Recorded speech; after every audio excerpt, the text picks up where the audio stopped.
नमस्कार दोस्तों, आज हम पंजाब के शहर अमृतसर में हैं और अमृतसर का खालसा कॉलेज आपके सामने है। ये काफ़ी ऐतिहासिक कॉलेज है। इस कॉलेज के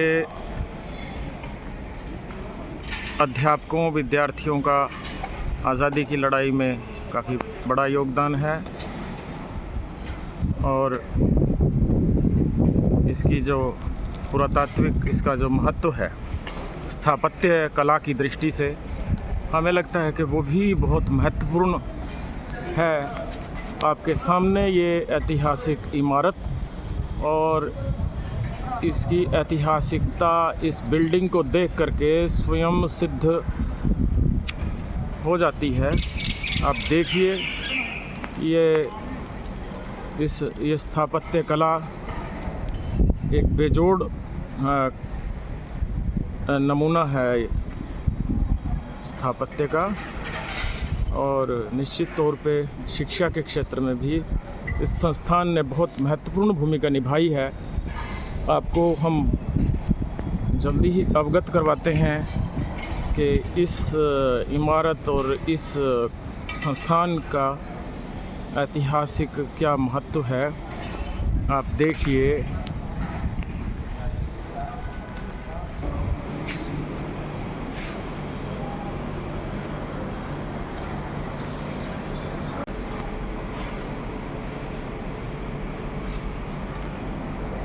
ये कॉलेज का एक कक्षा कक्ष है।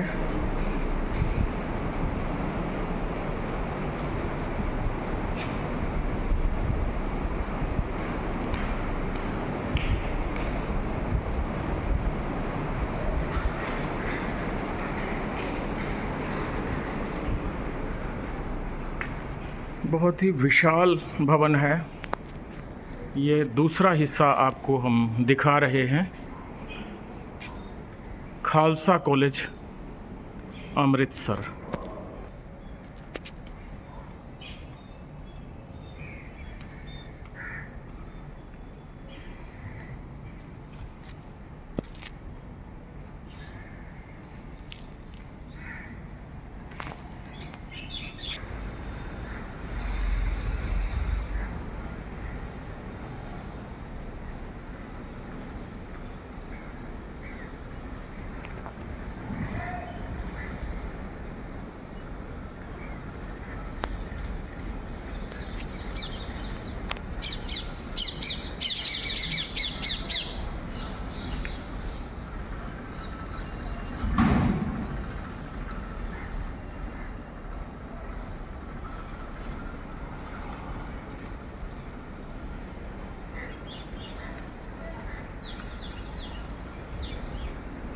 इस कॉलेज की ऐतिहासिक महत्ता के बारे में जो ऑनलाइन जानकारियां हैं, ख़ासतौर से विकिपीडिया पे जो जानकारी है, हमारे साथी नरेश मीर जी, हिंदी अध्यापक, वो आपको ये जानकारियां प्रदान कर रहे हैं पढ़ करके।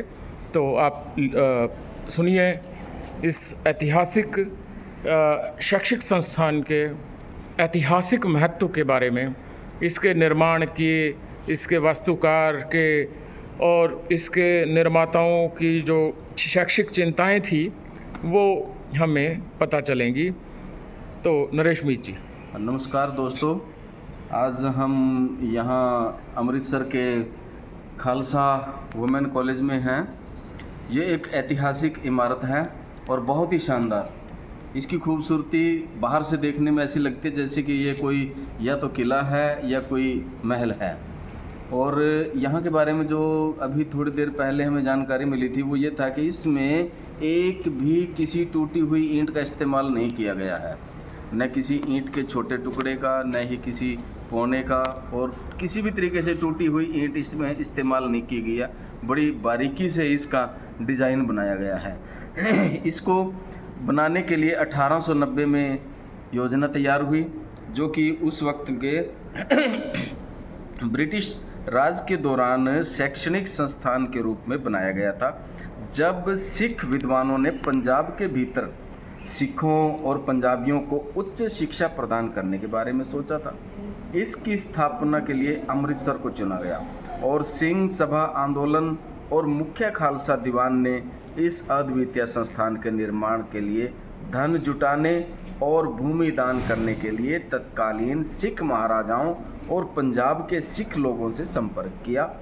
अमीर सिख परिवारों और महाराजाओं सहित अमृतसर, लाहौर और पंजाब के अन्य शहरों के लोगों ने खालसा कॉलेज अमृतसर के निर्माण के लिए भूमि दान की और धन जुटाया। इसका वास्तुशिल्प डिज़ाइन राम सिंह द्वारा बनाया गया था। राम सिंह, जो कि उस वक्त के आर्किटेक्ट रहे, एक प्रसिद्ध वास्तुकार जिन्होंने इंग्लैंड के स्थानों में से एक को भी डिज़ाइन किया था। इसकी इमारत 1911-12 में बनकर तैयार हुई थी।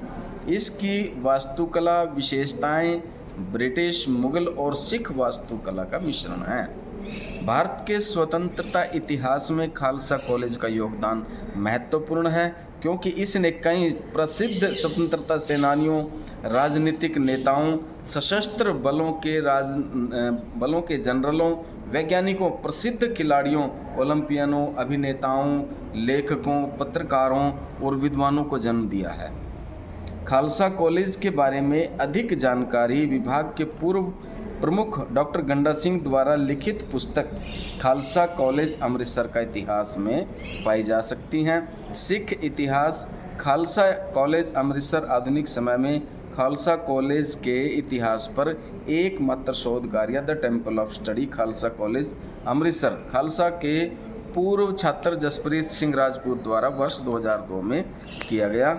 खालसा कॉलेज स्थापना समिति की स्थापना 1890 में पंजाब के सार्वजनिक निदेशक कर्नल WRM होलरोyd को अध्यक्ष और गवर्नमेंट कॉलेज लाहौर के प्रिंसिपल W बेल को सचिव बनाकर की गई थी।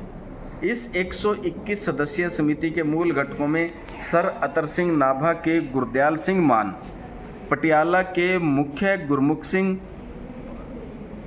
पटियाला के दीवान गुरमुख सिंह, भाई कहिन सिंह, प्रोफेसर गुरमुख सिंह और सरदार जवाहर सिंह थे। ब्रिटिश भारत की कई रियासतों और पंजाब के सिख लोगों ने खालसा कॉलेज की स्थापना के लिए अपनी वित्तीय मदद दी, जिसमें पटियाला के महाराजा राजेंद्र सिंह, नाभा के महाराजा हीरा सिंह, कपूरथला के महाराजा जगजीत सिंह और सर सुंदर सिंह मजीठिया शामिल थे। खालसा कॉलेज की जगह के बारे में लंबी चर्चा के बाद यह निर्णय लिया गया कि एक कॉलेज अमृतसर में स्थापित किया जाएगा। उसके बाद दूसरा लाहौर में 300 एकड़ यानी लगभग 1.2 किलोमीटर परिसर कोट सैयद महमूद गांव के ठीक बाहर स्थित था, जिसे बाद में कोट खालसा का नाम दिया गया था। तो काफ़ी महत्वपूर्ण जानकारी नरेश जी ने हमारे बीच साझी की है कि किस तरह से राजाओं महाराजाओं का योगदान, आम लोगों का सहयोग और क्षेत्र के लोगों की शैक्षिक चिंताएं इस बिल्डिंग के, इस भवन के, इस संस्थान के निर्माण में एक कारक के रूप में रही हैं। और इस संस्थान ने अनेकों शख्सियतों को जन्म दिया है, जो अलग अलग क्षेत्रों के बहुत बड़े नाम बाद में बनते हैं। तो ये जानकारी आपको कैसी लगी? हमें लगता है कि ये काफ़ी महत्वपूर्ण जानकारी है। स्वतंत्रता आंदोलन का इतिहास और भारत के शिक्षा जगत का इतिहास का कोई कोना इसके अंदर छू गया है। तो आपको ये जानकारी कैसी लगी, ये वीडियो कैसी लगी, इसके बारे में आप बताइए। बहुत बहुत शुक्रिया आपका।